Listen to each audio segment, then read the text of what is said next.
Everybody, it's Tim of Broken Dice bringing you a quick little channel update.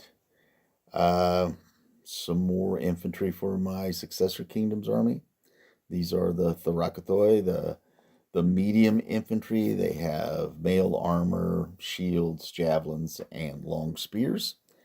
Um, Painted them up in a lot of red. They're on 25 millimeter round bases. I place them on top of some metal washers that are on the base, the movement tray itself, and then magnets go under each individual model. So as you can tell, I can pull them off and use them in skirmish games, but I really don't do that. But that's more like a future thing. If I go to sell it, it may be a selling point to someone who doesn't want to play big battle games, but so I don't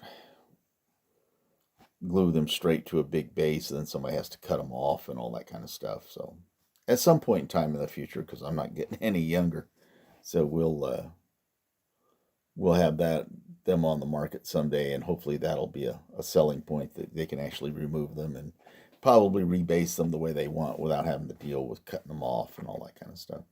But anyway, let's take a look at them. Okay, just a lot of red, a lot of red. Yeah. They might be allied to my Romans at some point in the future. Who knows? Easy to paint, metal models, Warlord games. And this is like just 2 boxes. There are 2 of the blister packs full. You get 8 in a blister. A lot of Vallejo paint, P3 paints, Games Workshop, contrast paints. That just seems to be my combination that I've been doing with my ancients here lately. The base itself has got a lot of the tufts from Army Painter, and then the flock is a combination of woodland scenics, grass, and some of the little pumice stones. I wanted to give it a little bit more of a rough terrain look for these guys, rather than some flat grassy plain that you'd normally see on like a pike unit or something. Yeah, I mean, metal model, kind of just a few different poses, basically. It just kind of depends on which way you want to point the spear at some point in time, which direction. So yeah, here we go. Get my big meaty paw out of the way. So that was the big unit I got done. And so I really pushed myself this week, and I added a small unit of cavalry too. So let's take a look. Get these guys off. Alrighty. Set those over to the side. We'll bring this small unit up. Okay. Now this is a unit of Thessalian cavalry. They're from Warlord Games. Now with these guys, they are all a single model. It's the rider and the horse are connected. The only thing you have to do on some like 3 of them is add this arm right here, and other than that, it's just one model. Quick paint job, black and brown horses. Very like simple cloak colors, like I forget what it's called. It's like a really light gray, and then I heavily washed it, and then I left the tunics white and did not wash the white tunics. I find anymore washing white, unless you've got a really light gray wash that you can use, just makes it look a little bit too dirty. Now the cloaks themselves, them being a little dirty, doesn't bother me at all. But the one thing that with these skinny horses, they're not like the more robust plastic horses that we normally get, and they have very skinny ankles. And so what I did was, on the horses where the front legs are up off the ground, there is a little sprue of metal here that takes it down to the base that the horse is on. I left that on, and that's why there's a lot of this